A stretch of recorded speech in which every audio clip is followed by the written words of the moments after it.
Hello.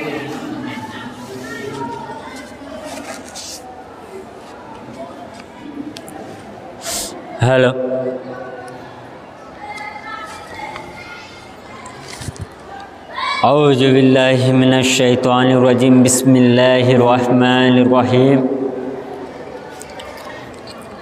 अल्हम्दुलिल्लाहि रब्बिल आलमीन वल आक़िबतु लिल मुत्तक़ीन वस्सलातु वस्सलामु अला सय्यदिल अंबिया'i वल मुरसलीन सय्यदिस सकलैन नबील हरमैन इमामिल क़िबलतैन वसीलतैन फिद दारैन साहिब काबा क़ौसैन महबूब रब्बिल मशरिक़ैन वल मग़रिबैन जद्दिल हसन वल हुसैन व मौलाना मौला सकलैन अबिल क़ासिम मोहम्मद इब्न अब्दुल्लाह बैति वसल्लम।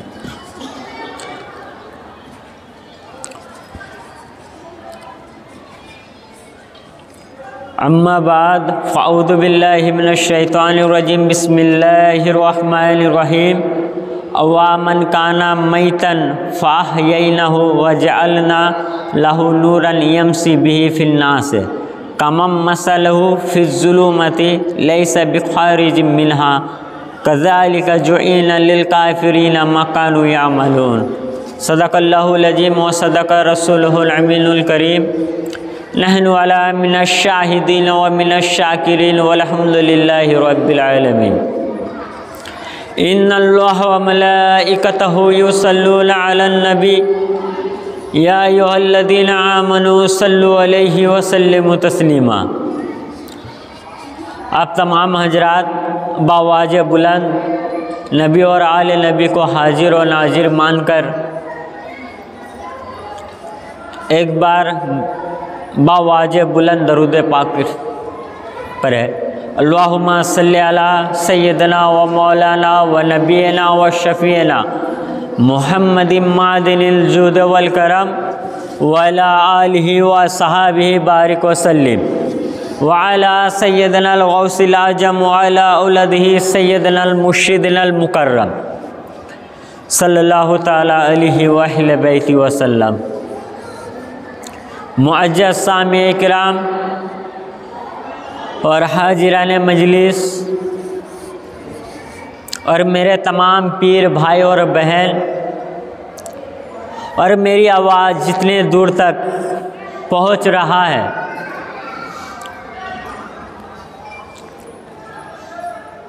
तमाम आशिकान हुसैन गदाएन बतूल गुलामान रसूल को अस्सलामु अलैकुम व रहमतुल्लाहि व बरकातुहू। और हम सब के आका व मौला सैयदना सैयद यासूब अली अल क़ादरी अल हसन वल हुसैन मद्दजिल्लाहु लदी के नूरे कदम में सजदा व सलाम पेश करते हैं। आज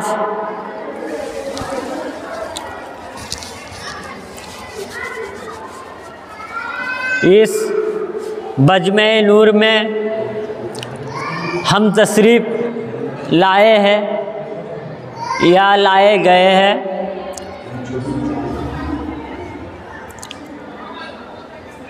इस वजह से हम सब मिलकर परवरदिगार आलम की एक बार शुक्रिया अदा करें। चूँकि एक ऐसा मजलिस है, एक ऐसा महफिल है, एक ऐसा बजम है कि इस बजम और इस महफिल में हर कोई आ नहीं सकता, हर कोई आ नहीं सकता। जो आया है वो खुद से नहीं, उसे लाया गया है। जो आया है वो खुद से नहीं, उसे लाया गया है, तब वो आया है। इसलिए खुदा का एक बार शुक्रिया अदा किए करे, हर कोई मिलकर बोले अल्हम्दुलिल्लाह। उसके बाद सरकार कायनात रसूल मुअज्जम नूर मुजस्सम महबूब खुदा तोहा यासीन मोहम्मद मुस्तफ़ा सल्लल्लाहु अलैहि वसल्लम और उनके अहले बैत पाक औलाद आले मोहम्मद पाक पर दरूद व सलाम नाजिल हो। हर कोई कहे आमीन। मुअज्जज़ सामिए किराम, और मैं अपने पीरो मुर्शिद पाक सैयदना यासूब अली अल क़ादरी अल हसनी वल हुसैनी मद्दजिल्लाहुल अली का शुक्रिया अदा करना चाहता हूँ कि मुझ जैसा नाचीज़ गुनहगार बंदे को भी इस पाक और नूरानी बजम में कहने की, कुछ गुफ्तगू करने की इजाज़त दी है। और अगर उनका निगाहे करम मुझ पर इसी तरह बने रहे तो आप तक कुछ बात पहुंचाऊंगा, वरना मुझ में ऐसा कोई बात नहीं है जो आपके सामने कुछ तकरीर कर पाऊँ। तो मुअज्जज़ सामिए इकराम, मेरा तकरीर का उन्वान ये है कि नूरानी हयात और नूरानी मौत। नूरानी हयात और नूरानी मौत दो चीज़ है, एक हयात है और एक मौत है। उसी के लिए परवरदिगार आलम सूरह अल अनाम आयत नंबर 122 में इरशाद फरमाता है, अवामन काना मैयतन, भला वो सब जो मुर्दा था, फ़अहयैनाहु, फिर हमने उसे जिंदा किया। कौन फरमा रहा है? परवरदिगार आलम सूरह अनाम के 122 नंबर आयत में इरशाद फरमाता है, अवामन काना मैयतन, भला वो सब जो मुर्दा था, फ़अहयैनाहु, फिर हमने उसे जिंदा किया। व जअलना लहू नूरन यमशी फीही फिन्नास, और हमने उसके लिए नूर पैदा फरमा दिया, वो उसके जरिए लोगों में चलता है। कमम मसलो फिज़्ज़ुलूमति लैसा बिखारिज मिन्हा, उस शख्स की मनद हो सकता है जिसका हाल ये हो के अंधेरों में घेरा पड़ा है कि उससे निकल ही नहीं सकता। लैसा बिखारिज मिन्हा, जो उससे निकल ही नहीं सकता। इसी तरह काफिरों के लिए उनके वो अमाल खुशनुमा दिखाई जाते हैं जो वो अंजाम देते रहते हैं। तो परवरदिगार आलम इस आयत पर पाक में इरशाद फरमाया, मुर्दा से मुराद क्या है, समझने की बात है। क्योंकि खुदा ने फरमाया वमन काना मैयतन, वो सब जो मुर्दा था, फ़अहयैनाहु, बस हमने उसे जिंदा किया। इस आयत करीमा मुर्दा से मुराद नूर ईमान और नूर हिदायत से महरूम शख्स है।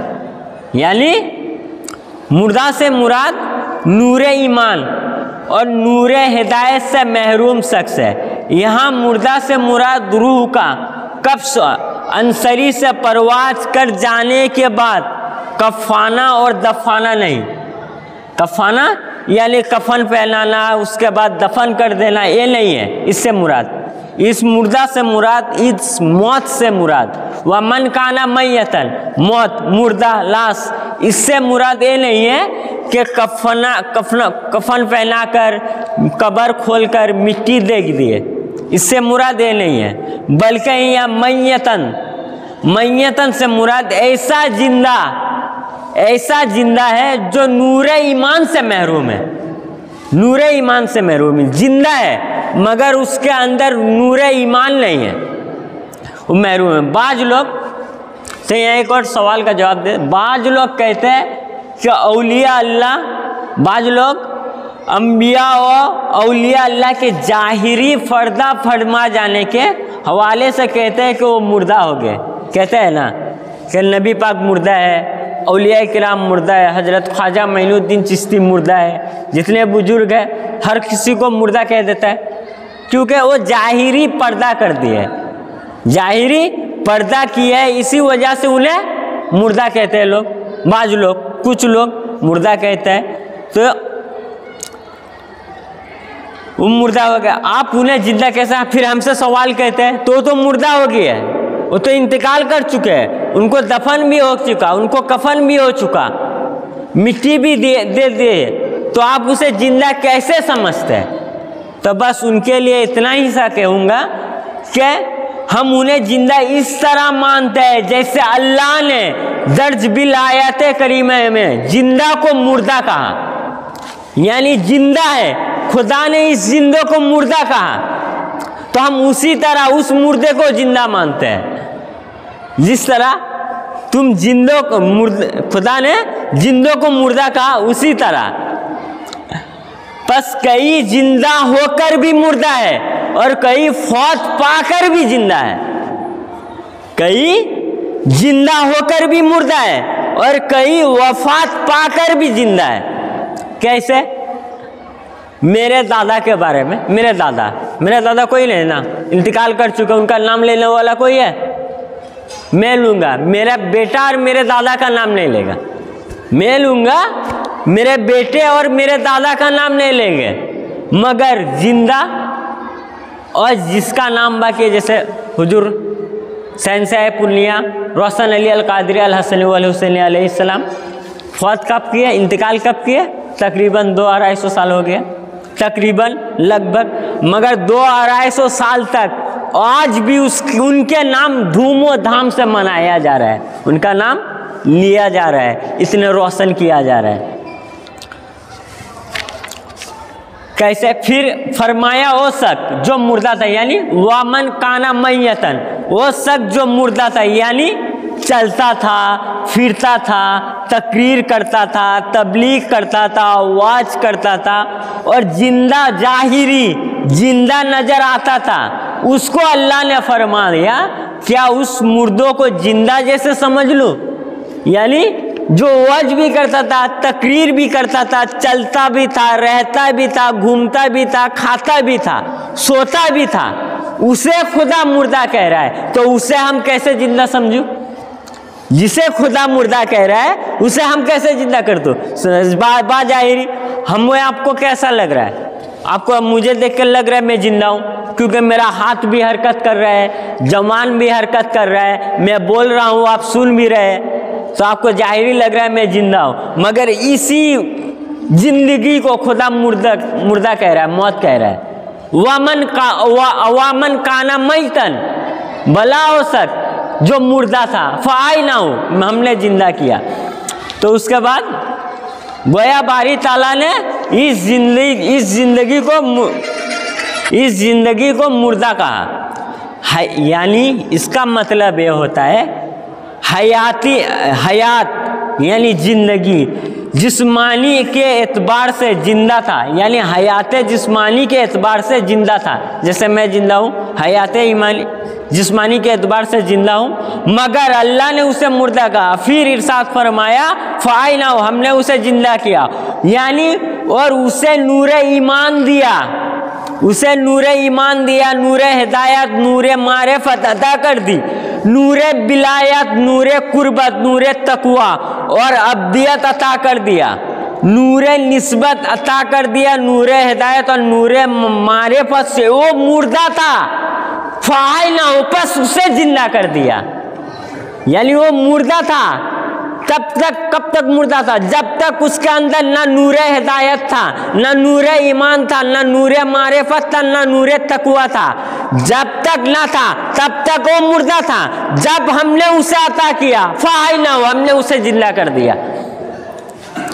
तो इससे और मालूम होता है, मालूम हुआ कि हम जिसको मुर्दा या जिंदा कहते हैं वो और है, और अल्लाह के यहाँ जो मुर्दा और जिंदा की इस्लाह है वो और है। अल्लाह के यहाँ जो महरूम नूर हो वो मुर्दा है, और जो साहिब नूर हो वो जिंदा है। अल्लाह के यहाँ जो महरूम नूर हो वो मुर्दा है, और जो साहिब नूर हो वो जिंदा है।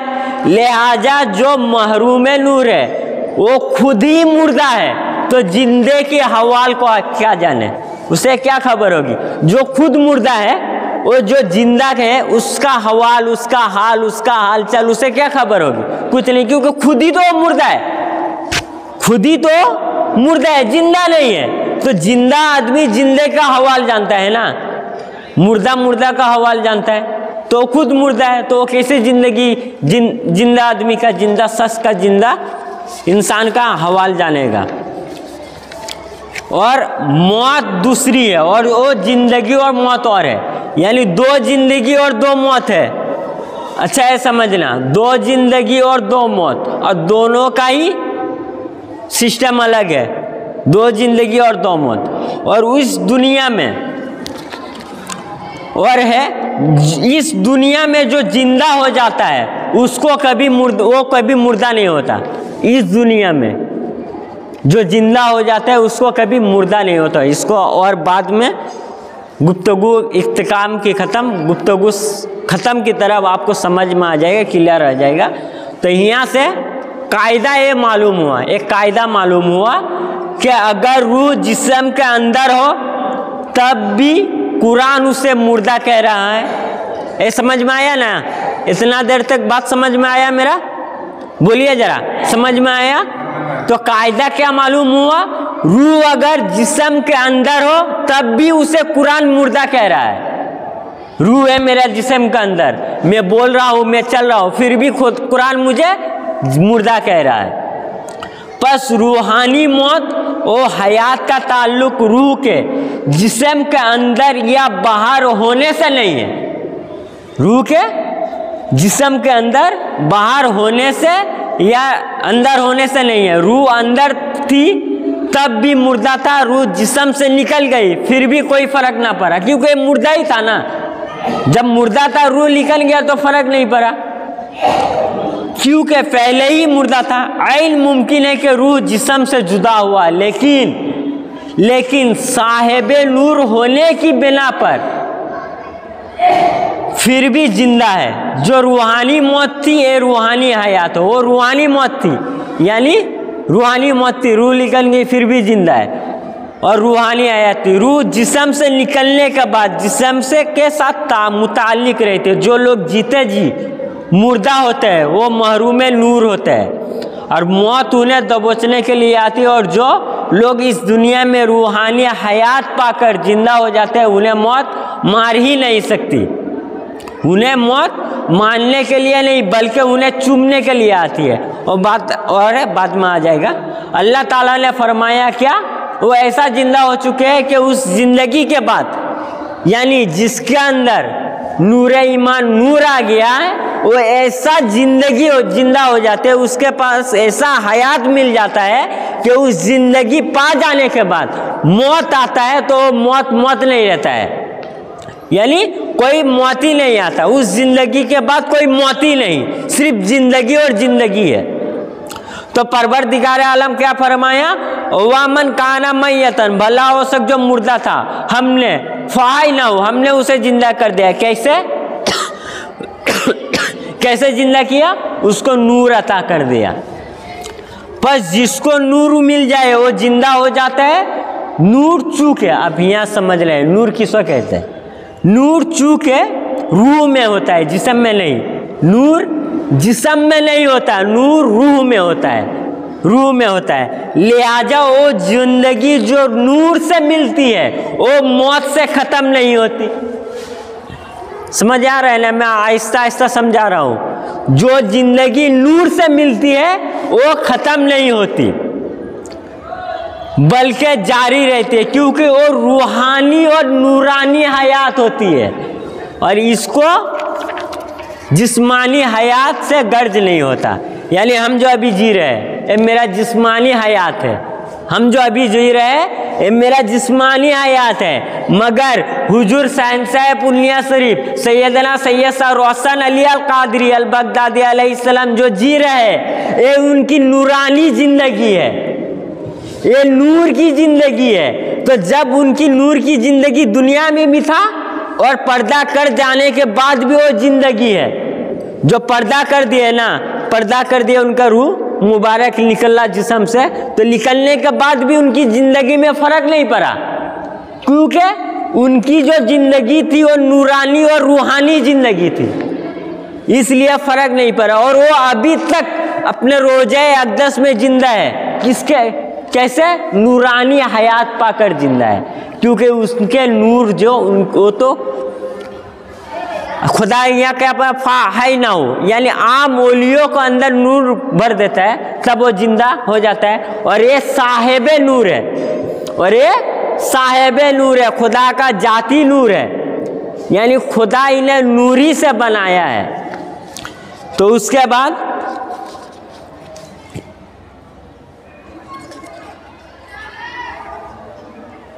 और उनकी नूर की, जो नूर की फैज होती है, उनकी नूर की फैज से कब्र में भी शरीर जिस्म ताज़ा रहता है, ताज़ा रहता है, सलामत रहता है, क्योंकि उनकी जिस्म नहीं है, नूर है, नूर है, यही वजह से उनके जिस्म भी ताज़ा रहता है। किस तरह आपको आप समझाऊं? सूरज की सिया यानी किरणें, जो उजाला, जो नूर आता है, अगर वो नूर दुनिया तक ना आए, अगर वो नूर दुनिया तक ना आए और पेड़ पौधों तक ना पहुँचे, दरख्त तक ना पहुँचे, सियाई, सूरज का सियाई नूर अगर दरख्त तक ना पहुँचे तो दरख्त फल और फूल नहीं देगा, फल और फूल नहीं देगा, क्योंकि वो फल और फूल सूरज की नूर से देता है। अगर नूर आना बंद हो जाए तो फल देना बंद हो जाएगा। तो उसी तरह ये तो साहिबे नूर है, जब नूर इनका अंदर है तो ये फल हमेशा ही जिंदा रहता है, ये जिंदगी और ख़त्म होगा नहीं। तो उसके बाद फिर परवरदिगार आलम फरमाता है पौधा भी नूर जिंदा हो जाता है। फिर फरमाता है नूरल यमसी बिही फिल नास। अब वो बंदा नूर वाले, नूर लेकर, यानी एक तो नूर दे दिए, नूर ईमान दे दिए, नूरन यमसी बिही फिल नास। अब वो बंदा नूर लेकर अल्लाह के मखलूक में चलता है, अल्लाह के मखलूक में चलता है। यहाँ दो बात समझ में आया ये आयत से। एक, मुर्दा था, खुदा जिंदा किया, किससे? नूर देकर, यानी नूर दिया तो साहिबे नूर हो गया, जिसको नूर मिला वो साहिबे नूर, वो साहिबे नूर, वो नूर का मालिक हो गया, वो नूर है। तो अब यहाँ पर फरमाया नूरन यमसी बिही फिन नास, और वो लोगों में, अब वो मखलूक लोगों में नूर लेकर चलता है, सिर्फ चलता नहीं, नूर लेकर चलता है। तो फिर यहाँ से हो गया, यहाँ खुद साहिबे नूर होना और फिर नूर का फैज मखलूक में बांटना, ये भी जिक्र है। गोया फरमा रहे हैं अल्लाह तबारक ताला परवरदिगार आलम, हमने उसे नूर की दौलत अता कर दी, और फिर वो नूर सिर्फ अपने सीनों को ही रोशन नहीं करता, उससे सिर्फ उस साहिबे नूर का कल भी रोशन नहीं होता, बल्कि औरों भी नूर बांटता है, और औरों में भी नूर बांटता है, औरों में भी नूर बांटता है। वो किस तरह बांटता है और थोड़ी बाद में समझ में आ जाएगा और भी सफा हो जाएगा।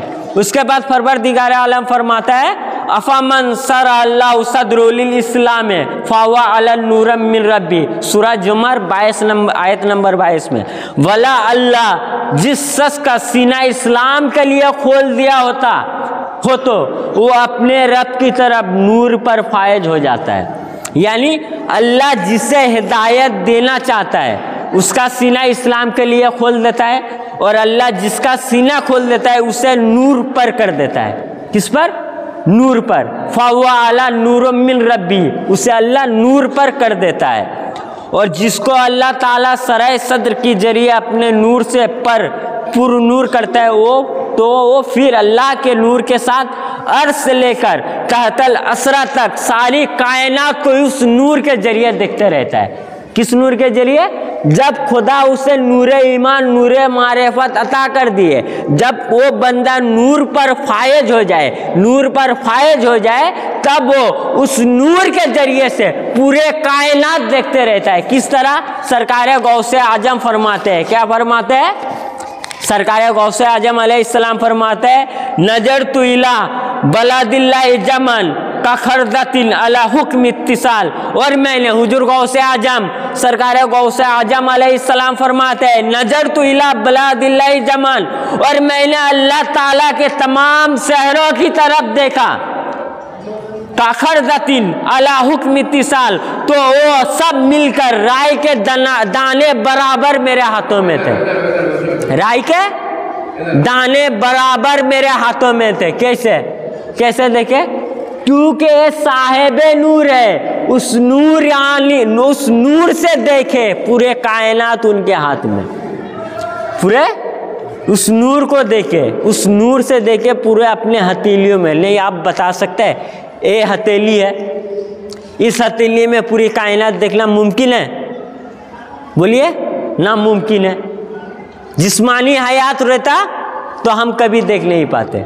और सरकार गौसे आजम देखे क्यों? क्योंकि उनकी जिस्मानी हयात भी थे और नूरानी हयात भी थे, दोनों ही थे उन पे। तो नूरानी हयात से अपने हाथ मुबारक में पूरे दाई सरसों के दाना बराबर पूरे कायनात को देख लिया अपने हाथ में। और हजरत सिराज के रहने वाले सबाब रहमतुल्लाह अलैह एक कामिल ओली थे। वो अपने मदरसे में पढ़ाते थे, मुदर्रिस से दर्स देते थे। उनके पास तुलबा मुहद्दिसीन आते थे, क्या करने? दर्स हदीस सीखने, हदीस का दर्स लेने आते थे उनके पास। तो बैठकर दर्स सुनते थे। तो अगर सही हो हदीस, सनद सही हो, मतन सही हो, सनद सही हो, और गलत हो तो वो जुबा से कुछ नहीं कहते थे, बैठ के सुनते थे दर्स। वो लोग तुलबा मुहद्दिसीन सुनाते थे, तो बैठ के सुनते थे। अगर किसी हदीस का सनद गलत हो तो सर हिला देते थे, सर हिला देते थे। तो इसका मतलब वो हदीस सही नहीं है, ज़ईफ़ है, मौजू है, जाल है, गलत है। और चुप रह दे, खामोश रह जाए तो इसकी दलील है कि वो हदीस सही है। तो सुनाते सुनाते एक हदीस में वो रहमतुल्लाह अलैह सर हिला दिए, अपना सर हिला दिए। तो जो मुहद्दिस थे, जो तुलबा थे, वो लोग कह रहे हजरत ये हदीस सही है, इस हदीस को ये मुहद्दिस, ये मुवक्किल, ये मुहद्दिस सही कहा है, ये सही कहा है। तो हजरत साबाज रहमतुल्लाह अलैह फरमाते हैं कि मैं तुम्हारी सुनूं कि रसूल खुदा की सुनूं? मैं तुम्हारी सुनूं कि रसूल खुदा के सुनूं? तो पूछ रहे कैसे? तो पहले तुम कह रहे हो ये रसूल खुदा फरमाया, इसका सनद सही है, इसका मतन सही है, इसको इमाम बुखारी लिया, इसको मुस्लिम लिया, इसको और भी मुहद्दिसीन ने लिया, मगर रसूल खुदा को मैं देख रहा हूँ और रसूल खुदा कह रहे हैं कि मैंने ये हदीस नहीं बयान नहीं किया, मैंने ये हदीस बयान नहीं किया। तो तौलबा परेशान कैसे हो सकता है? तो जब हजरत साबाज रहमतुल्लाह अलैह अपने हिजाबत पर्दा उठाए तो देखा तमाम तुलबा मुहद्दिसीन देखे जो रसूल खुदा उधर बैठे बैठे फरमा रहे ये हदीस मैंने नहीं बोला, ये हदीस मैंने नहीं बोला। क्यों? क्योंकि हजरत साबाज रहमतुल्लाह अलैह वो साहिब नूर थे। जब साहिब नूर थे, जब इंसान साहिब नूर हो जाता है विलायत में, तो उसके आंखों से तमाम हिजाबात, तमाम पर्दे उड़ जाता है। एक ही जगह बैठकर बगदाद भी देख सकता है, अजमेर भी देख सकता है, अजमेर भी देख सकता है, बगदाद भी देख सकता है, यहाँ बैठकर कलकत्ता भी देख सकता है, क्योंकि वो साहिब नूर है। उसको और जिस्मानी हयात की जरूरत नहीं, वो नूरानी हयात से देखता है।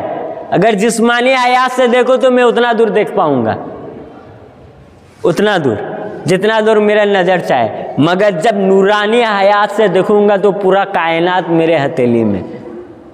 किसी तरह और एक वाक़या सुनाऊं, सरकार गौसे आजम का है। रमजानुल मुबारक का वक्त था, सरकार गौसे आजम के पास मुरीदीन आशिकीन आए और सरकार गौसे आजम को इफ्तारी के लिए दावत दिए। तो सरकार गौसे आजम को दावत देते देते सरकार गौसे आजम दावत लेते 70 आदमियों का दावत ले चुके। कितने आदमी का? 70 आदमियों का दावत ले चुके, और किसी को मालूम नहीं, 70 को 70 ही को मालूम नहीं कि हमने भी दावत दी, वो भी दावत दी। और सरकार गौसे आजम 70 आदमियों का दावत ले लिए। और ये वाक़या तफरीहुल खातिर सफ़ा नंबर 66 में शेख अब्दुल कादिर अरबली रहमतुल्लाह अलैह लिखे है वाक़या। तो 70 आदमियों के दावत ले लिए और सरकार गौसे आजम इफ्तार का वक्त आया। सरकार गौसे आजम अपने हुजरे मुबारक में भी है, अपने हुजरे मुबारक में भी है। और वो जो 70 आदमियों के दावत लिए थे, उन 70 आदमियों के घर में भी इफ्तार किए, और एक ही वक्त में 70 आदमियों के घर में भी इफ्तार किए और अपने हुजरे मुबारक में भी इफ्तार किए। तो जब ये बात हुआ, यानी 70 मुरीद, अगर मेरे पास हुजूर पाक मेरे घर में आया तो मैं बोलूँगा ना ये हुजूर पाक मेरे घर में आए थे, एक मुरीद से ऐसे कहते कहते 70 आदमियों के पास कान में एक खबर चल गया। कैसे हो सकता है? अचानक मेरे घर में आए थे गौस पाक, वो कह रहे हैं मेरे घर में आए थे, वो कह रहे हैं मेरे घर में आए थे। तो 70 आदमियों रसूल हुजूर सरकार गौस आजम के पास आए। या आप 70 आदमियों के घर गए, कैसे? मुमकिन ही नहीं। आप अकेले एक ही वक्त में इफ्तार खोलने के लिए 70 आदमियों के घर में भी गए और घर में भी इफ्तार खोले, अपने हुजरे मुबारक में भी।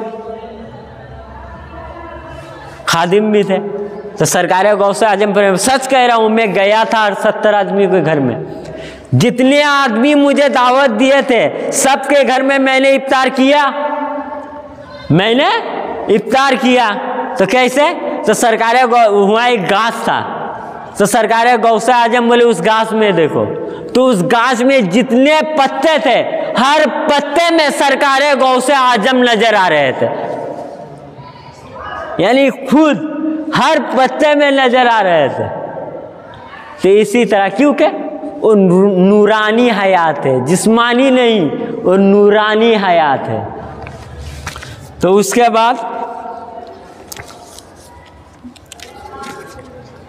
बाद परवरदिगार आलम फरमाता है कि वो नूर लेकर चलता है। आलम फरमाते हैं, बस अल्लाह ने फरमाया कि जिनको मैंने साहिब नूर बनाया और जिंदा किया, नूर दिया, नूर बांटने वाला बनाया, सिर्फ नूर देने वाला, नूर साहिब नूर नहीं, नूर बांटने वाला भी। नूर तो मिला है, नूर है, मगर नूर बांटते भी है ये लोग। किस तरह? तो अल्लाह फरमाता है, कमम मसलहु फी ज़ुलुमातिल लैसा बिखारिजिम मिन्हा, क्या उस शख्स की तरह हो सकता है जिसका हाल ये है कि वो अंधेरों में घिरा पड़ा है कि उससे निकल ही नहीं सकता। यानी खुदा अलग कर रहे हैं, जो साहिब नूर नहीं और जो अंधेरों में फैला हुआ है, जो अंधेरों में पड़ा हुआ है, घिरा हुआ है, खुदा बराबर नहीं कर रहा है। खुदा कह रहा है क्या वो शख्स उस तरह हो सकता है जो खुद अंधेरों में घिरा पड़ा है? यानी यहाँ कुछ नादान लोग कहते हैं रसूल खुदा को हम जैसे मिसर कह देते हैं, हमारे मिसल कहते हैं, हम जैसे कहते हैं। तो परवरदिगार आलम हम जैसे कहने वालों के फलसफा को रद्द कर दिया। इस हवाले से किसी फतवे की ज़रूरत नहीं, सिर्फ और सिर्फ कुरान की आयत पर गौर करिए। इस आयत में कि जिसमें खुदा कलाम फरमा रहा है, मुस्तफ़ा को अपनी मिसल कहने वालों की सोच पर मातम किया जा सकता है कि वो लोग मुस्तफ़ा को अपनी मिसल कहते हैं। हालांकि जिन लोगों को मुस्तफ़ा की गुलामी की सदके नूर मिलता है, हालांकि मुस्तफ़ा के गुलामी के सदके नूर मिलता है, वो भी उन अंधेरों में रहने वालों की मिसल नहीं है। यानी एक आम आदमी था, एक आम आदमी, उसे खुदा ने बिलायत दे दिया, बिलायत देकर मारिफत दे दिया, तरीक़त अता करके उसे नूर दे दिया। जब खुदा उसे नूर दे दिया तो खुदा कह रहे जो अंधेरा में है उसके बराबर है, दोनों नहीं है। तो रसूल खुदा हम जैसे कैसे हो सकते? रसूल खुदा हम जैसे कैसे हो सकते हैं जब जिसे खुदा ने नूर दिया और बिलगैर नूर वाले एक बराबर नहीं है? खुदा ही फरमा रहे हैं। तो अंधेरों में रहने वालों की मिसल नहीं। मुस्तफ़ा की बात तो बड़ी दूर की बात है, फरमाया जिनको मैंने मुस्तफ़ा के सदके नूर देता हूँ, जिनके सीने में नूर के चिराग जला देता हूँ और वो नूर बांटते हैं, उन जैसा कोई नहीं, और तुम मुस्तफ़ा को हम जैसे कहते हो। ये कुरान की नसे सरी है। जैसे अल्लाह तबारक तआला फरमाया, पहले मुर्दा था, जिंदा किया, साहिब नूर हुआ, कासिम नूर हुआ, साहिब नूर हुआ, कासिम नूर हुआ, नूर बांटने वाला। बाज लोग एतराज करते और एक एतराज करते हैं कि औलिया कोई फैज नहीं दे सकते, औलिया कोई फैज नहीं दे सकते। नादानी की बात है, अगर वो फैज नहीं दे सकते तो अल्लाह का ये फरमान कि वो नूर लेकर लोगों के दरमियान चलता है। खुदा ने फरमाया, क्या फरमाया खुदा ने?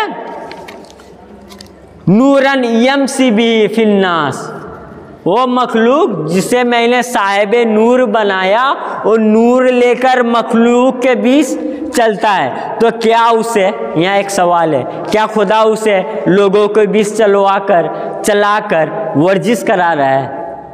और वो वर्जिश जरूर नहीं, वर्जिश नहीं करा रहा होगा, कुछ तो फैज है ना, इसलिए चला रहा है। बल्कि लोगों के दरमियान घुराने का मकसद ये है कि वो नूर लोगों के दरमियान तकसीम कर रहा है। घुमाने का मकसद यही है कि वो नूर जो साहिब नूर बना, जो कासिम नूर बना, तो नूर मकसद तकसीम कैसे करेगा? अगर लोगों के दरमियान ना घूमे तो तकसीम नहीं हो सकता। इसलिए खुदा उसे लोगों के दरमियान घुमाता है। अगर ये लोग फैज तकसीम ना कर सकते तो बात यही ख़त्म हो जाती कि उसको हमने साहिब नूर कर दिया। लेकिन अल्लाह ताला ने फरमाया कि पहले वो खुद नूर वाला बना, फिर अंधेरों वालों को नूर तकसीम करता है। अगर वो बगदाद बैठ जाए तो नूर फैलाता है, अगर वो अजमेर बैठ जाए तो नूर फैलाता है, अगर वो रोशनगंज भी बैठ जाए तो नूर फैलाता है, मेदिनीपुर में भी बैठ जाए तो नूर फैलाता है। एग्जाम्पल, उदाहरण, मिसाल दूंगा थोड़ी देर बाद में, इस बात को मुकम्मल कर लूँ।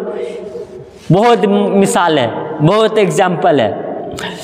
अल्लाह ने फरमाया भला ये नूर देने वाले उनके बराबर हो सकते हैं जिनके पास नूर नहीं, और वो अंधेरों में रहते हैं और अंधेरों से निकल ही नहीं सकते। किस नूर, कैसी नूर वाले, किस नूर वाले के साथ वाबस्ता हो तो निकले। ये नहीं फरमाया कि अंधेरे वाले और नूर वाले बराबर नहीं हो सकते। हालांकि इस तरह कहने से मजमून मुकम्मल हो जाता, मगर अल्लाह ताला ने मजमून यहाँ ख़त्म नहीं किया, बल्कि फरमाया लैसा बिखारिज मिन्हा, ऐसे अंधेरों में रहते हैं कि अंधेरों से निकल ही नहीं सकते। अल्लाह ने ये बात क्यों फरमाई? अल्लाह ने ये बात क्यों फरमाई? इसलिए फरमाई कि इससे पहले वो फरमा चुका, नूरन यमसी बिही फिन्नास, ऐसे लोग भी हैं जो लोगों को अंधेरों से निकालते हैं और नूर फैलाते हैं, नूर बांटने वाले भी है, और अंधेरों में रहने और ना निकल सकने वाले भी है। दोनों हिस्सों को जब जोड़ दे तो माना ये निकल आया कि अगर किसी ने अब अंधेरों से निकलना है, अगर किसी को अंधेरों से निकलना है तो उसकी शर्त है कि किसी नूर वाले से जुड़ जाए, किसी नूर वाले से जुड़ जाए, किसी नूर वाले के दामन से लगे, क्योंकि उनका काम ही यही है, नूरन यमसी फीन नास, वो पकड़ पकड़ कर अंधेरों से निकालते हैं और नूर की तरफ ले जाते हैं। पकड़ पकड़ के अंधेरों से निकालते हैं और नूर की तरफ ले जाते हैं। लिहाजा अगर नूर वाले की दामन से ना लगोगे तो अंधेरों से निकलोगे नहीं, अगर नहीं लगोगे तो लैसा भी खारिज मिना, अंधेरे में रहोगे, निकलना मुश्किल ही नहीं, नामुमकिन है। तो कैसे लोगों के दरमियान चलकर नूर बांटा जाता है? कैसे कैसे चल रहा है? जो नूर साहिब नूर है ना, तो इनका काम क्या है? नूर बांटना। आइए एक वाक़या सरकार गौसे आजम का। हुजूर गौसे आजम अलैहिस्सलाम जब मदीना मुनव्वरा से बगदाद को तशरीफ़ ला रहे थे तो रास्ते में एक चोर मुसाफिरों का, एक चोर था जो मुसाफिरों का सामान लूटने के लिए खड़ा था। जब आप उसके पास पहुँचे, यानी बगदाद से, मदीने से बगदाद जा रहे सफ़र करने सरकार गौसे पाक, तो उस सफ़र में उस रास्ते में एक चोर खड़ा हुआ था। उसका क्या था कि उस रास्ते से जो भी मुसाफिर गुजरेगा, जो भी मुसाफिर गुजरेगा उसकी सामान लूटेंगे, उसकी सामान लूट लेंगे, उसके दौलत लूट लेंगे, उसको लूटने के लिए खड़ा था। तो सरकार गौसे आजम जब उसके पास गए, तो जाकर सरकार गौसे आजम पूछने लगे तुम कौन हो, उससे सवाल किए गौसे पाक कि तुम कौन हो। तो फरमाया, वो कहने लगा मैं बदू हूँ। तो सरकार गौसे आजम कसब के जरिए से मालूम किए कि उसकी बदकारी क्या थी, वो सच में बदू क्या था। और वो जो बदू, वो जो चोर था, जो जिस चोर के पास सरकार गौसे आजम आए थे, उसके दिल में भी ये ख्याल आने लगा, ये नूरानी चेहरे वाले, बाहैसियत और अजमत वाले शायद ये गौसे आजम ही होंगे, शायद गौसे आजम ही होंगे। तो सरकार गौसे आजम जो वो ये ख्याल कर रहा था दिल में, वो चोर ये सोच रहा था, दिल में मन में सोच रहा था, ख्याल कर रहा था। तो सरकार गौसे आजम को भी ये पता चल गया, कस्ब कर लिए। तो कस्ब करने के बाद सरकार गौसे आजम फरमा रहे, हाँ मैं अब्दुल कादिर हूँ, हाँ मैं अब्दुल कादिर हूँ। तो जब सरकार गौसे आजम ये फरमाए, तो वो चोर, वो डाकू सरकार गौसे आजम के कदमे नूर पर पड़ गया और गिड़गिड़ाने लगा, रोने लगा, गिड़गिड़ाने लगा, रोने लगा। तो उसके बाद सरकार गौसे आजम को उस पर रहम आ गया, रहम आ गया। अब क्या रहम आ गया उसको हिदायत देने के लिए। तो सरकार गौसे आजम खुदा के आसमान के तरफ देखे, खुदा के पास देखे, खुदा से मुतवज्जह हुए, होने के बाद सरकार गौसे आजम उस पर करम किए। क्या करम, क्या करम? वो जिंदा था ना, वह मई काना मैयतन, वो जिंदा था, वो मुर्दा था, मगर ये जिंदा है, चलने फिरने बोलने अल्लाह के यहाँ उसे मुर्दा कहा जाता है। वह मन काना मैयतन, वो मुर्दा था, फहाया ना हो, बस हमने उसे जिंदा किया। वो मुर्दा है, चल रहा है, बोल रहा है, देख रहा है, खा रहा है, हर कुछ कर रहा था, मगर चोर था, उसके अंदर में नूरे हिदायत नहीं था, वो मुर्दा था। सरकार गौसे आजम फहाई ना हो, जिंदा किया, खुदा का कलाम जब फहाई ना हो, हमने उसे जिंदा किया, खुदा फरमाया फहाई ना हो, हमने उसे जिंदा किया। तो सरकार गौसे आजम उसे किस तरह जिंदा किए? उसे कुतुबियत का नूर अता कर दिए, उस चोर को कुतुबियत का नूर अता करके उसे जिंदा कर दिए। यानी जब तक उसके अंदर नूर ना था तो मुर्दा था, जब वो नूर आ गया, वो नूर किसका नूर? वो नूर क्या नूर था? कुतुबियत का नूर, साहेब नूर सरकार गौसे आजम। नूर बांटने, पहले नूर बांटने निकलने, कहाँ से? बगदाद, मदीना से बगदाद जा रहे हैं, क्या करने? नूर बांटने, नूर बांटने। क्या नूर? किसी को ईमान की दौलत देने, किसी को हिदायत देने, किसी को कुतुबियत का ऐसा कुतुबियत का नूर देने, किसी को विलायत का नूर देने निकले। रास्ते में नूर लेकर चल रहे हैं, जिससे जो चाहे वो नूर ले लो। वो नूर बांटते बांटते सरकार गौसे आजम जा रहे हैं। जैसे हुजूर मौला पाक के ज़माने में भी था, यानी जो मंडल है, हुजूर मौला पाक भी नूर बांटे। आज जो यहाँ सरकार शहंशाह पुनिया शरीफ हुजूर सैयदना सैयद सर हसन अली अल कादरी अल हसनी वल हुसैनी अलैहिस्सलाम यहाँ तशरीफ़ फरमाए। किस लिए? नूर बांट रहे हैं, ये जो नूर बांट रहे हैं। और हम मौजूदा गद्दी नसीन सैयद यासूब अली अल कादरी अल हसनी वल हुसैनी मद्दजिल्लाहुल अली यहाँ तशरीफ़ लेकर आए। क्यों लेकर आए? आप तक नूर इस्लाम देने, नूर ईमान देने के लिए आए हैं, नूर देने के लिए, आपके अंदर, आपके कल्ब के अंदर नूर पहुंचाने के लिए आए हैं। उतने दूर से, कलकत्ता से आपके अंदर नूर पहुंचाने के लिए। अगर आपको नूर हिदायत चाहिए, नूर ईमान चाहिए, नूर विलायत चाहिए, तो इस साहिब नूर की दामन को मजबूती से थाम लो, आपको नूर मिल जाएगा, आपको ईमान मिल जाएगा, आपको हिदायत मिल जाएगा। बल्कि अगर नजरे करम हो तो आप खुदा के वली भी बन सकते हैं, अगर नजरे करम हो। क्योंकि ये नूर बांटने आए हैं, लेना हमारा काम है। अगर हम ना जुड़े तो नूर हमें मिलेगा नहीं। क्योंकि क्यों नूर नहीं मिलेगा? इधर भी नहीं मिलेगा और आखिरत में भी हम नूर से महरूम होंगे। गोया परवरदिगार आलम एक कायदा ही आप जाब्ता कर दिया है, मुरत्तब फरमा दिया। ये एक ऐसा जाब्ता है कि अगर कोई भी अंधेरे से निकलना चाहे और फैज लेना चाहे तो वो वक्त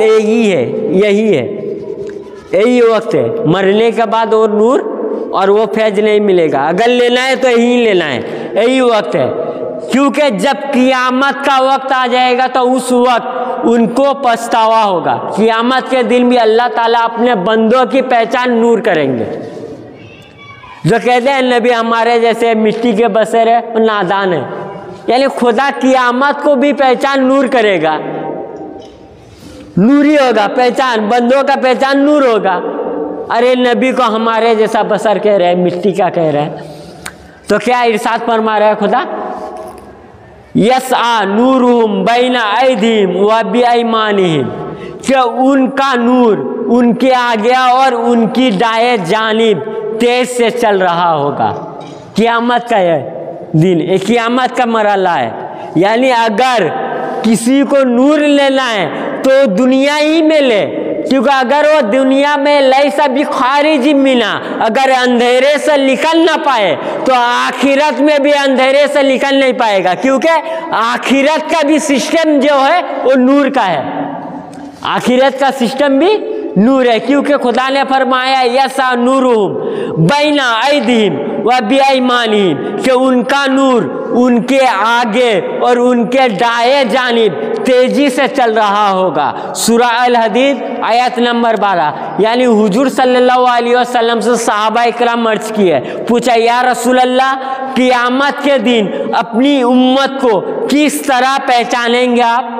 रसूल खुदा से सवाल हो रहा है, सहाबा इकराम सवाल कर रहे हैं, या रसूल अल्लाह क़ियामत के रोज, आखिरत के रोज आप अपनी उम्मत को किस तरह पहचानेंगे? तो रसूल खुदा ने फरमाया उनके तमाम एजा जिस पर उनकी दुनिया में वजू के दौरान पानी लगा था वहाँ से नूर होगा, वहाँ नूर होगा, वहाँ नूर होगा। सवाल किया या रसूल अल्लाह, औलिया अल्लाह की पहचान क्या होगी?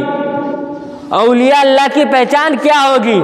आप सल्लल्लाहु अलैहि वसल्लम ने इरशाद फरमाया फवल्लाह इन्ना वजूहहुम ला नूरुन व इन्नहुम ला अला नूरुन। सुनाने अबी दाऊद किताबुल बियू बाबे फिर रियान दिल नंबर 3 सफ़ा नंबर 288। अल्लाह की कसम, रसूल खुदा ने फरमाया फवल्लाह इन्ना वजूहहुम ला नूरुन व इन्नहुम ला अला नूरुन। अल्लाह की कसम उनकी चेहरे नूर होंगे और वो नूरों के मिंबरों पर होंगे। यानी रसूल खुदा से सवाल, जो औलिया अल्लाह की पहचान क्या है आखिरत के दिन, क़यामत के दिन, तो खुदा ने फरमाया उनके चेहरे नूर होंगे और वो नूर के मिंबरों पर होंगे, वो नूर के मिंबरों पर होंगे। अगर इस दुनिया में उस नूर से वाबस्ता ना हो, उस नूर से राब्ता ना हो, उस नूर से अगर तमक्स ना हो, तो आखिरत में भी उस नूर से फैज ना मिलेगा। अगर फैज लेना है तो दुनिया ही में लेना होगा। यही कायदा, यही जाब्ता खुदा और रसूल खुदा ने फरमाया। और क्या, क़ियामत के दिन कुछ लोगों के लिए मिंबर भी बिछाए जाएंगे और कुछ नफ्सा नफ्सी के आलम में सरगिदा होंगे, कुछ सवानेश पर मौजूद सूरज की तमाजत से चल रहे होंगे, कुछ मौला की दीदार में महूमस्त हो बेखुद होंगे। हुजूर सल्लल्लाहु अलैहि वसल्लम ने फरमाया क़ियामत के दिन 50,000 साल के बराबर होगा, मगर अल्लाह वालों पर ये दिन असर की 4 रकात के बराबर वक्त में गुजर जाएगा और उन्हें मालूम भी ना होगा। फिर जो लोग दुनिया में उनकी संगत में आ गए, क़ियामत के दिन ये संगत उनको नफ़ा देगी, क़ियामत के दिन ये संगत उन्हें नफ़ा देगी। किस तरह? रसूल खुदा ने फरमाया अल अखिल्लाउ यौमइदिन बादिम लिमादिन इल्लल मुत्तकीन। सब लोग एक दूसरे के दुश्मन होंगे सिवाय मुत्तकीन। यानी क़ियामत के रोज बाप भाई बेटा का दुश्मन, भाई भाई का दुश्मन, माँ बेटी की दुश्मन, हर कोई चाहे जिससे भी दुनिया में जान से ज़्यादा प्यार भी हो, बीवी दुश्मन, बेटा दुश्मन, माँ दुश्मन, बाप दुश्मन, भाई दुश्मन, क़यामत के रोज हर एक फर्द दुश्मन है, एक और एक का, बाज और बाज का दुश्मन है, सिवाय मुत्तकीन। और मुत्तकीन कौन है? रसूल खुदा का फरमान है, मुत्तकीन है। उस दिन इन्नल औलिया लिल मुत्तकीन, मुत्तकी मेरे औलिया है। यानी ये दो हदीस जोड़कर मतलब ये समझ में आता है कि हर शख्स हर बात के बाद हर इंसान का दुश्मन होगा क़यामत के रोज। बाप बेटा का दुश्मन, बेटा बाप का दुश्मन, भाई भाई का दुश्मन, माँ भाई का बेटा का दुश्मन, बीवी मर्द का दुश्मन, बच्चा मर्द का दुश्मन। यानी हर एक फर्द के लिए दुश्मन होगा। सिर्फ मुत्तकीन दोस्त होंगे। और मुत्तकीन कौन? खुदा का वली। यानी क़यामत के रोज सिवाय वली के दोस्त और कोई नहीं, सिवाय औलिया के दोस्त और कोई नहीं, सिवाय औलिया के मददगार और कोई नहीं। फिर मुत्तकी मेरे औलिया और यही तुम्हारे यार होंगे, यही मददगार होंगे। हुजूर अलैहिस्सलाम ने इसकी तस्दीक फरमाई। यानी अगर क़यामत के रोज अगर किसी को दोस्त अब चाहिए, यानी अगर मददगार चाहिए, मुझे मददगार चाहिए, तो मददगार किससे कौन है? औलिया किराम। तो मदद तभी मिलेगा ना जब आप दुनिया में उनसे दामन पकड़ोगे। अगर आप दुनिया में उनकी दामन ना पकड़ो और आखिरत में मदद मांगो तो मदद मिलेगा। तो आखिरत में मदद लेने के लिए, आखिरत में दोस्त बनाने के लिए जब हर कोई काम ना आएगा, तब काम ले आने के लिए दुनिया में उनके दामन पकड़ना होगा। और ये आम ओली की बात है, और ये आम ओली की बात फरमा रहे हैं रसूल खुदा कि एक आम ओली, यानी इस दरबार के चौकट के ठोकर में पलने वाले जो ओली होंगे उनका मर्तबा आए है। तो सोचो, जो इस चौकट में जिनके ठोकर से औलिया बने, जिनके ठोकर से वली बने, तो उनका मर्तबा क्या होगा? हम सब के आका व मौला पीरो मुर्शिद पाक सैयद यासूब अली अल कादरी हुजूर रोशन अली अल कादरी अलैहिस्सलाम, आखिरत के मैदान में इनका मकाम क्या होगा? इनका मकाम तो छोड़िए, इनके मुरीदों का मकाम सुनिएगा तो आपको समझ में आ जाएगा क्या मकाम है इनके मुरीदों के लिए। इनसे अगर कोई दीनो जान से मोहब्बत करता है, सच्चे दिल से, अगर किसी के दिल में मोहब्बत हो तो रसूल खुदा सल्लल्लाहु अलैहि वसल्लम ने फरमाया, एक बार दुरूद पाक पर है, अल्लाहुम्मा सल्ली अला सय्यिदना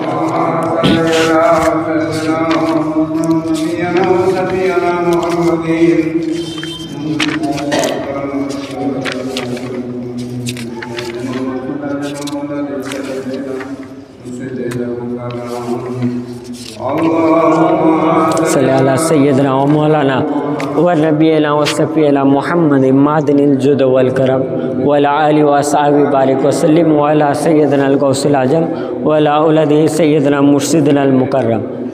मुअज्जज़ सामिए किराम, अगर नजात पाना है, हिदायत पाना है, बख्शिश पाना है, तो इस दर की इस चौकट से मक्स हो जाओ, तमक्स हो जाओ। इस चौकट को थाम लो मजबूती से, इस चौकट से मोहब्बत करो, इस चौकट से मोहब्बत करो।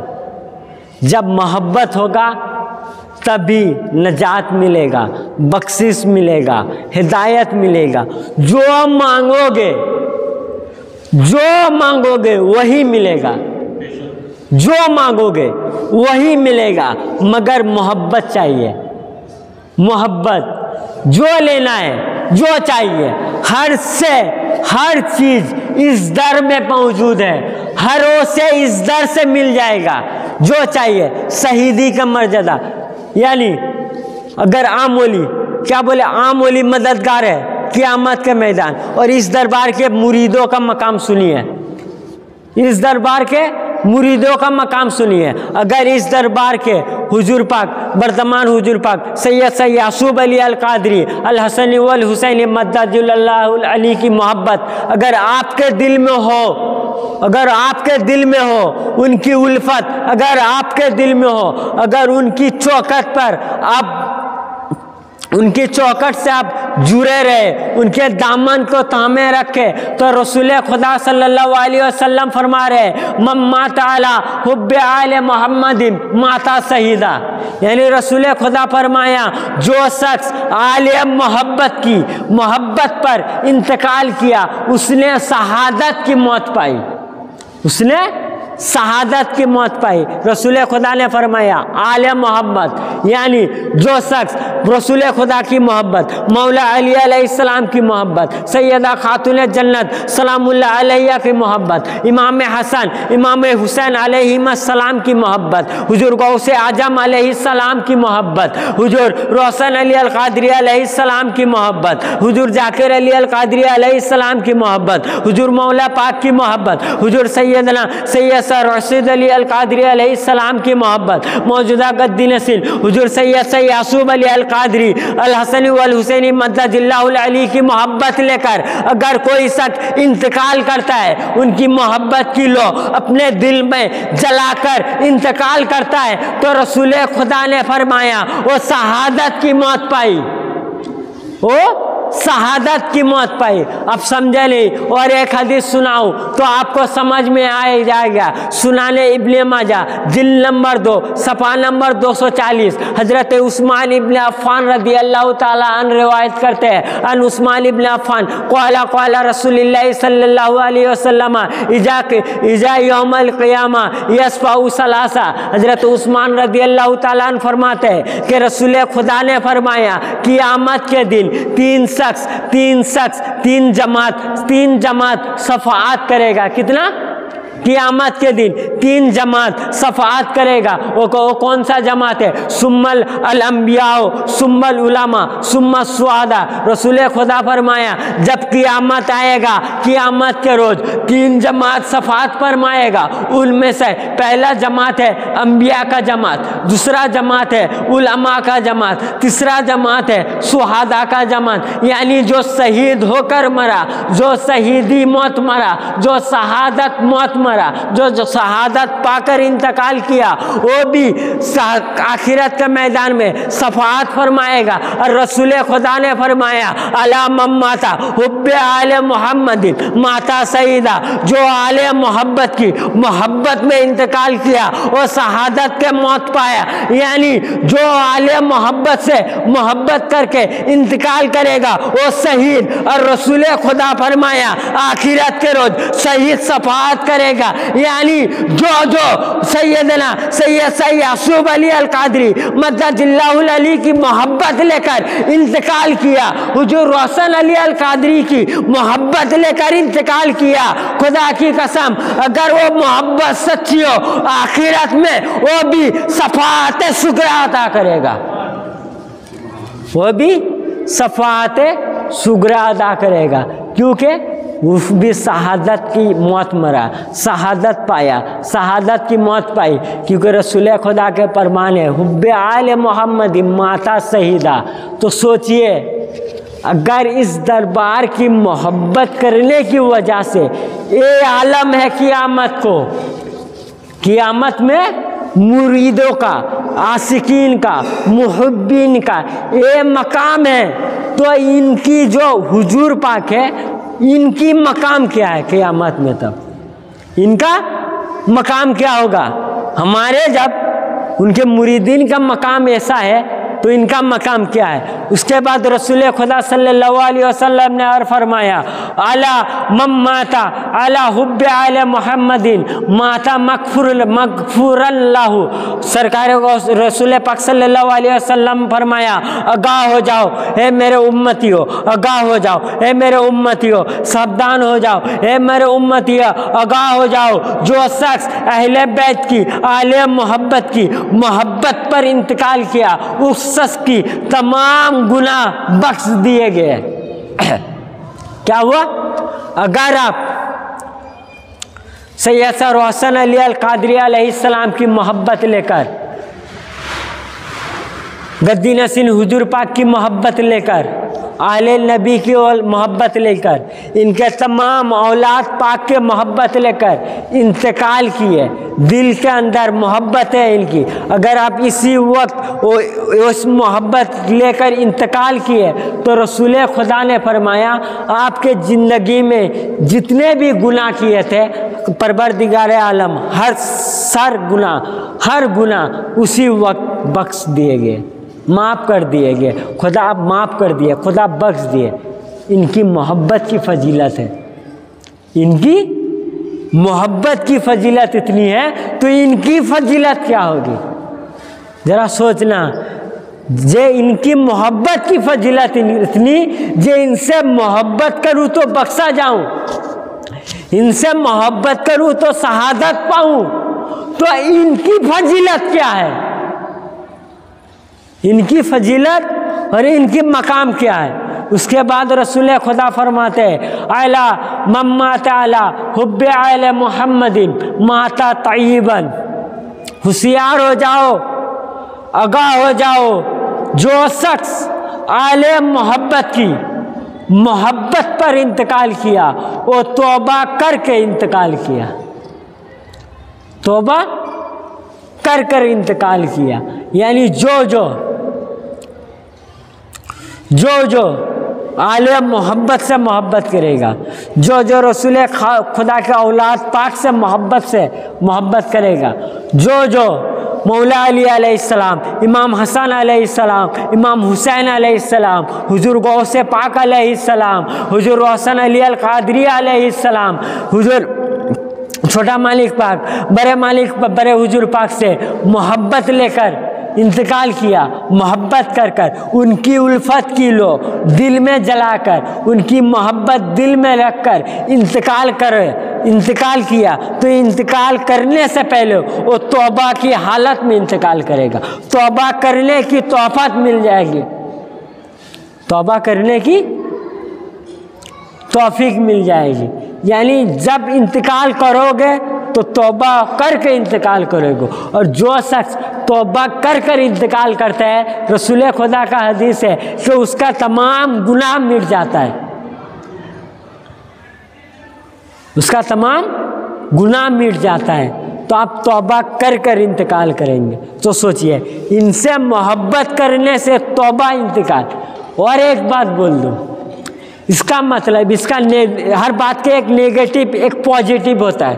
तो रसूल खुदा ने फरमाया क्या, जो आले मोहब्बत से मोहब्बत करके इंतकाल किया उसका बख्शिश हुआ, उसका बख्शिश कर दिए। तो रसूल खुदा के फरमान, जो आले मोहब्बत से मोहब्बत करके इंतकाल किया तो उसका बख्शिश हो गया। तो इसका नेगेटिव यही होगा, जो आले मोहब्बत से मोहब्बत करके नहीं करके इंतकाल किया तो उसका गुनाह बख्शिश नहीं होगा। अगर गुनाह बख्शिश करना है तो इनसे मोहब्बत करो, अगर मोहब्बत नहीं करोगे तो खुदा तुम्हारे गुनाह बख्शेंगे नहीं, खुदा तुम्हारे गुनाह बख्शेंगे नहीं। अगर गुनाह बख्शवाना है तो इनकी मोहब्बत शर्ते अव्वल है। उसके बाद तौबा, अगर इनकी मोहब्बत ना हो, दिल में मोहब्बत ना हो, तो खुदा तौबा करने के तौफीक भी नहीं देता।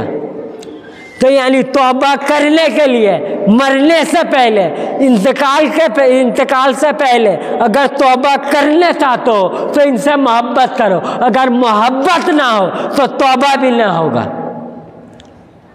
तौबा भी ना होगा। तो फिर रसूल खुदा फरमाया अला मम्माता अला हुब्बे आले मोहम्मदिन माता मोमिनुन मुस्तकबिल ईमान। रसूल खुदा फरमा रहे आगाह हो जाओ, जो शख्स आले मोहब्बत की मोहब्बत पर इंतकाल किया वो कामिल मोमिन होकर इंतकाल किया, कामिल मोमिन होकर इंतकाल किया। यानी रसूल खुदा का फरमान, जो आले मोहब्बत से मोहब्बत किया और उसी मोहब्बत के बिना पर इंतकाल हो गया, तो रसूल खुदा फरमाया वो मोमिन होकर इंतकाल किया, मुसलमान होकर इंतकाल किया। कद अफलाल मोमिनीन। तो परवरदिगार आलम कुरान करीम में इरशाद फरमाता है कद अफलाल मोमिनीन, यानी कामयाबी उसके लिए है जो मोमिन है। कब? कामयाबी उसके लिए जो मोमिन है। आखिरत में भी कामयाब वो होगा जो मोमिन है और दुनिया में भी कामयाब वो होगा जो मोमिन है। यानी कामयाब होने के लिए परवरदिगार आलम शर्त दिया। क्या शर्त? मोमिन होना। और रसूल खुदा फरमाया जो आले मोहब्बत से मोहब्बत कर कर इंतकाल किया मोमिनन मुस्तकबिल ईमान, कि वो तमाम मोमिन कामिला मोमिन होकर इंतकाल किया। यानी जो आले मोहब्बत से मोहब्बत करेगा वही दुनिया और आखिरत में कामयाब होगा। जो अगर कामयाब होना है दुनिया और आखिरत में दोनों जहाँ, क्योंकि परवरदिगार आलम ने फरमाया कद अफलाहल मोमिनीन, तहकीक अगर कामयाब होना है तो मोमिन होना पड़ेगा। और मोमिन होने के लिए शर्त है हुजूर पाक से मोहब्बत करना, इस चौकट से मोहब्बत करना, इस चौकट में गिरे रहना, इस चौकट में पड़े रहना। अगर इस चौकट में पड़े रहे, अगर इस चौकट से लिपटे रहे, तो परवरदिगार आलम आपको दुनिया में भी कामयाब बनाएगा और आखिरत में भी कामयाब बनाएगा। इस चौकट से राब्ता ना रहे, अगर इस चौकट से छोड़ दो तो इस चौकट का कुछ जाता नहीं। अगर इस चौकट को आप छोड़ दो तो इस चौकट का कुछ जाता नहीं, मगर आपका कुछ रहता नहीं। अगर इस चौकट को छोड़ दे तो आपका कुछ रहता नहीं, क्योंकि जो भी मिलेगा इस चौकट से मिलेगा। क्योंकि तमाम कायनात का मालिक यही लोग हैं, जन्नत की मालिक यही लोग हैं।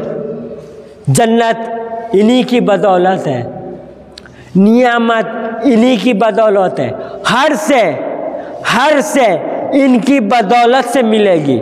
जय फिर रसूल खुदा फरमाया वअला मम्मा ताला हुब्बे आले मोहम्मदिन बशर लहू मलकुल मौत बिल जन्ना सुम्मा मुनकिर व नकीर। रसूल खुदा सल्लल्लाहु अलैहि वसल्लम फरमाया, गौर से सुन लो हे मेरी उम्मतियों, हे मेरे उम्मत, गौर से सुनो, आगाह हो जाओ, तुम लोग होशियार हो जाओ कि वह मम्मा ताला हुब्बे आले मोहम्मदीन, जो शख्स आले मोहब्बत की मोहब्बत में इंतकाल किया, बसरहू मलकुल मौत, तो जब वो इंतकाल करेगा मलकुल मौत और मुनकिर नकीर, जब अजराइल अलैहिस्सलाम जो रूह कब्ज करता है, जो जान निकालता है, जिस्म से रूह निकालता है, मलकुल मौत, और कब्र में जो सवाल करने आते हैं मुनकिर नकीर, तो रसूल खुदा फरमाया वो तीन फरिश्ते उस शख्स को जो अहले बैत से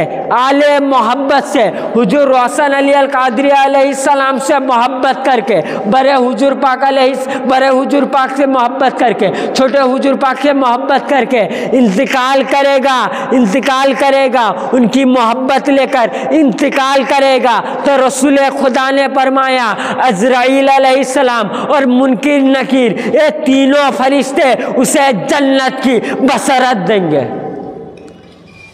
यानी मरते वक्त इंतकाल करते करते उस शख्स को जन्नती होना मालूम हो जाएगा।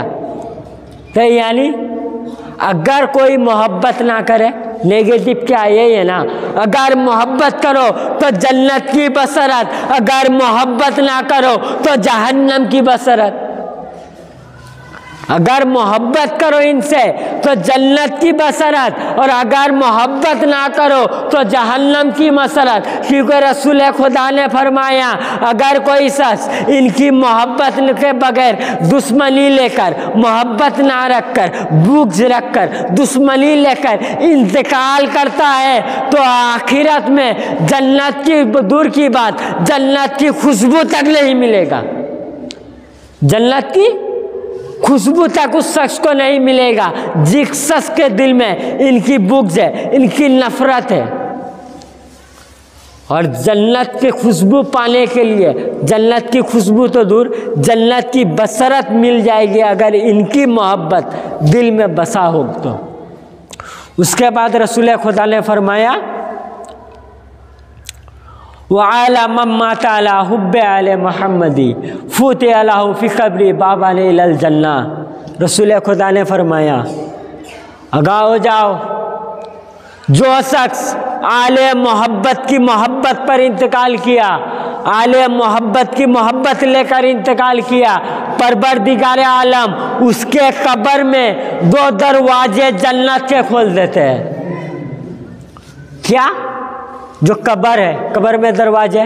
तो रसूल खुदा ने फरमाया जो इनकी मोहब्बत, आले मोहब्बत की मोहब्बत लेकर इंतकाल किया तो रसूल खुदा ने फरमाया उसे कब्र में सुलाते वक्त उसकी एक कब्र के जन्नत के 2 दरवाजे खोल दिए जाते हैं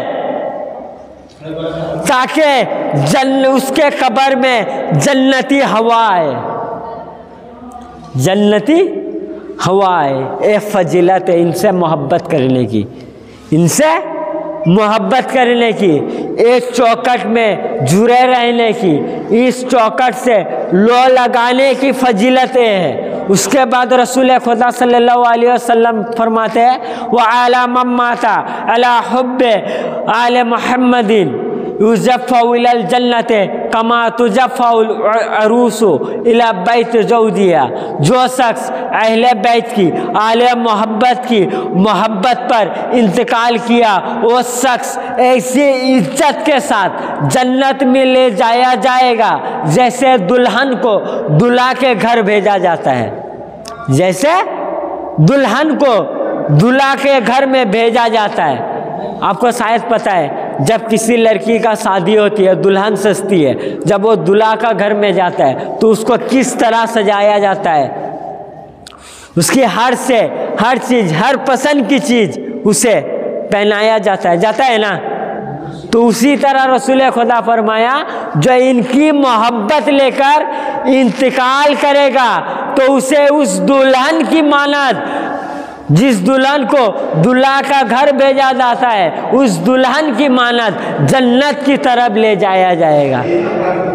तो इनकी मोहब्बत की फजीलत है। और एक बात, और इसी हदीस की और एक लाइन बोलकर मैं अपना गुफ्तगू इख्तिताम कर दूंगा। रसूल खुदा सल्लल्लाहु अलैहि वसल्लम ने फरमाया अला व मम्माता अला हुब्बे आले मुहम्मदी जअलल्लाहु कब्रहु मजारा मलाइकातुर रहमा। रसूल खुदा सल्लल्लाहु अलैहि वसल्लम ने फरमाया आगाह हो जाओ, आगाह हो जाओ, आगाह हो जाओ, जो शख्स आले मोहम्मद की मोहब्बत पर इंतकाल किया फजअलल्लाहु कब्रहु, परवरदिगार आलम फजअलल्लाहु कब्रहु उसके खबर को मलाइका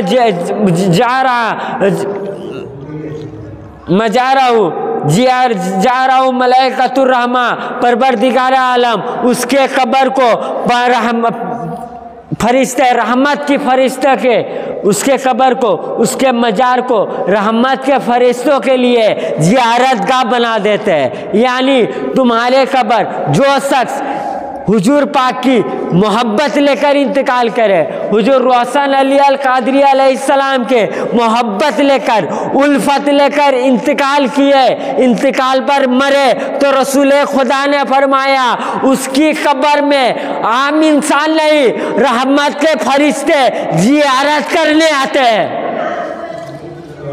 ज़ियारत करने आते हैं। कौन? रहमत के फरिश्ते अगर इनकी मोहब्बत में इंतकाल किए, अगर इनकी मोहब्बत लेकर इंतकाल किए तो रहमत के फरिश्ते आएंगे कब्र जियारत करने। तो सोचिए इनके कब्र अनवर, इनके रोजे अक़दस को जियारत कौन करता है? अगर इनके मुरीदों का ये मकाम है, इनके मानने वालों की ये मकाम है, इनसे मोहब्बत रखने वालों का ये मकाम है, तो उनके मकाम क्या होंगे? तो मुअज़्ज़ज़ सामिईन किराम, अगर नजात, बख्शिश, कामयाबी हर से जो से चाहिए अगर लेना है तो इस दर में चले आओ, हर से मिल जाएगा। अगर ना आए तो इस दर का कुछ जाता नहीं, इस दर का कुछ जाता नहीं और आपका कुछ रहता नहीं, फिर हर से मिलेगा, हर से का मालिक यही है। तो मुअज़्ज़ज़ सामिईन किराम, मेरा गुफ्तगू एक असार के साथ ख़त्म करता हूँ।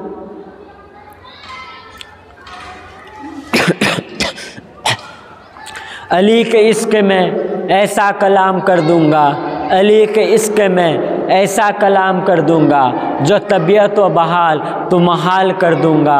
लगाकर नारे हैदरी हर एक बस्ती में, लगाकर नारे हैदरी हर एक बस्ती में मुनाफिकों का जीना हराम कर दूँगा। अस्सलामु अलैकुम व रहमतुल्लाहि व बरकातुहू व मा अलैना इल्लल बलाग।